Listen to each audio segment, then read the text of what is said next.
15 seconds! Exciting! Come on! Welcome back to the channel. This isn't the race summary I'd expected to make. I was DNF at the Long Mynd Valleys Fell race, which was an outcome I had not prepared for. In this race summary, I'll reflect on my preparation, the race day, and identify the factors that contributed to my DNF.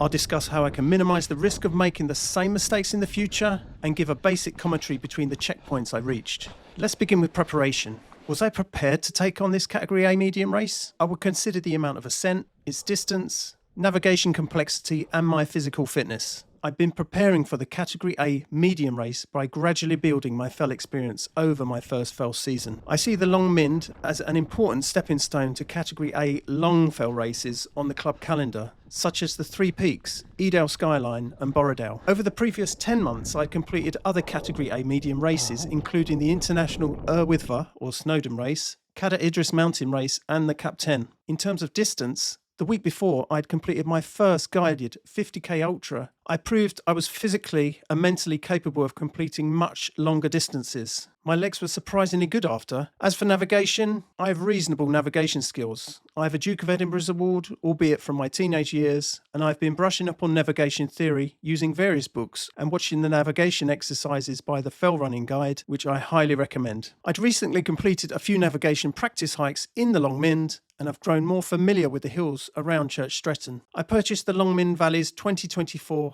map from Pete Bland Sports and studied it. I even plotted the race route and checkpoints on Google Earth so I could explore the course and its terrain in 3D. From a navigation point of view, I was as prepared as I could have been. The only missing part was walking the course ahead of time, which wasn't possible due to the distance I live from Church Stretton. The day before, I ran the Titterston Clee Fell race, a short 4.1 kilometre out and back race. If you haven't seen that race summary, check out the video. It was a memorable race that also required navigation and was a good practice as visibility gradually reduced to about 25 metres. Overall, it was significantly simpler, requiring one compass bearing going up and one coming down, compared to the 12 checkpoints on the Long Mynd Valleys race. However, it was great practice and I gained confidence during that race. My fitness was good overall.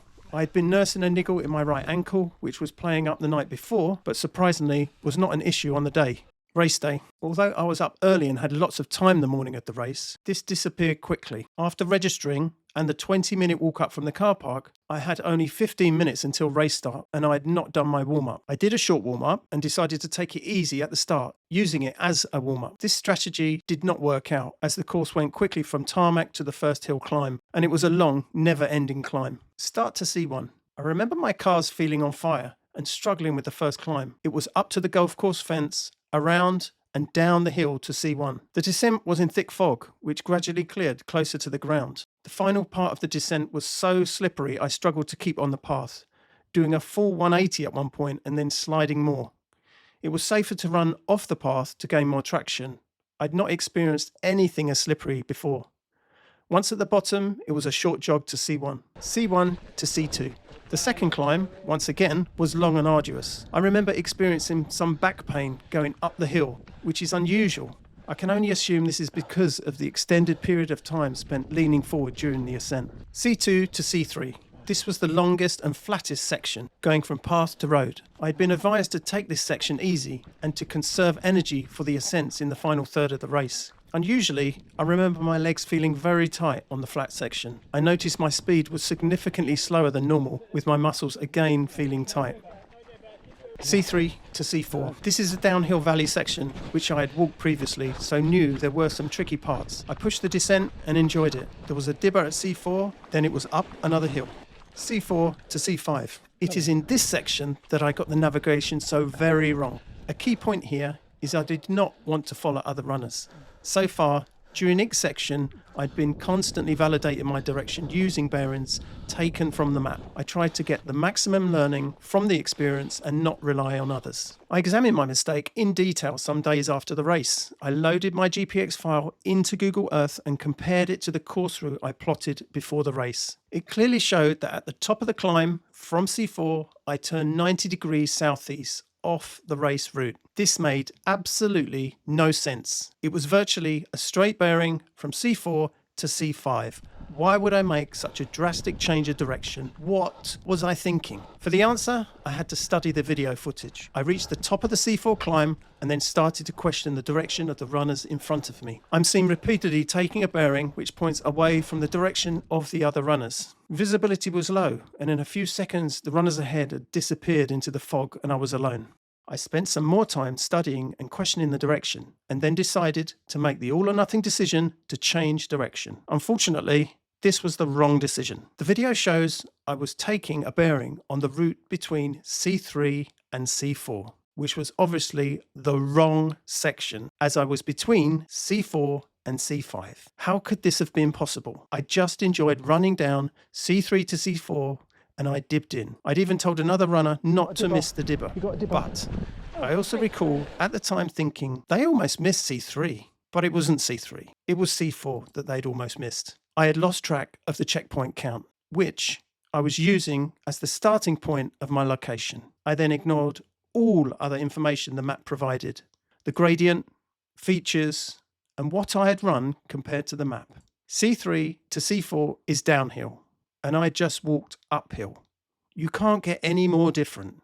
The fact I could not see anything much due to the fog only added to the confusion. However obvious this seems now, I went with it and gradually descended into the next valley.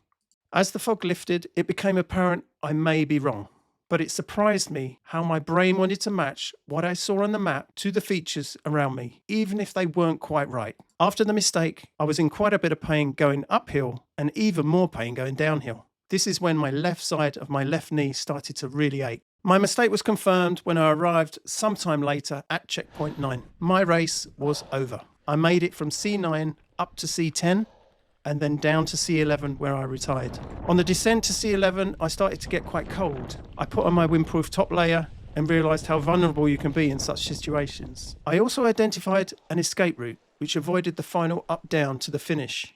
It took me 50 minutes to cover the 3.5 kilometres back to the finish. Thank you to all the runners who checked I was okay or needed assistance. Conclusion. My first mistake was to lose count of the checkpoints. The second, I did not see or consider the information on the map provided over the bearing I assumed was correct. These seem very obvious fundamental mistakes to make. Was I even looking at the map at all? I had tunnel vision, focusing on the bearing alone and not questioning its validity. I put both of these errors down to the physical strain of the race. I was an hour in and was feeling it. It's easy to make cognitive mistakes and incorrectly process information under such strain. So, how can I guard against making these mistakes again in the future? I believe simply being aware of the fact that this kind of mistake is possible can help in the future. Make sure it's not only about the bearing. Check the ground gradient to confirm it aligns with your location and the bearing. Have a way to mark off or count checkpoints on the map as they are completed, so not using memory alone. I'm sure I'm not the first or will be the last to make such an obvious error. While this was a disappointing finish, this does give me valuable navigation experience in low visibility and, importantly, under race conditions. So some good and learning has come from the DNF. In terms of the leg pain, doing a 50k ultra a week before the race was not a good idea. It's just a shame that the dates of each were so close together, as I wanted to do both. My leg had not fully recovered and the strain from the heels was too much too soon. Other small improvements I can make to the day include: make sure to complete my daily mobility exercises, which will help reduce muscle tightness, arrive plenty of time before the race starts and have a proper warm-up, write simple bearings on the map before the race for each checkpoint, have a better way of securing the map. It could have blown out of my hands, and have a backup map should this happen. Everything happens for a reason, and if I had not made the navigation mistake, I would have been at the furthest point of the course and with knee pain, which would have added another hour to my journey back to the start.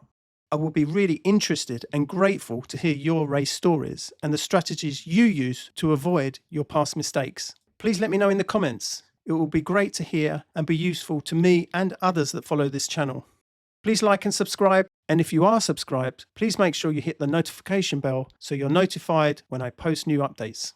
I have several other races planned, including Cadair Idris Mountain Race, Vannaby Apena Vannaby Race, yes, bit of a mouthful, that's from the Brecon Fan Races, the International Snowdon Fell Race, and the Isle of Wight Fell Series. I hope to be back at the Mynd Race in 2026 to give it another try. See you at the next race. which is Cada Idris, on the 17th of May.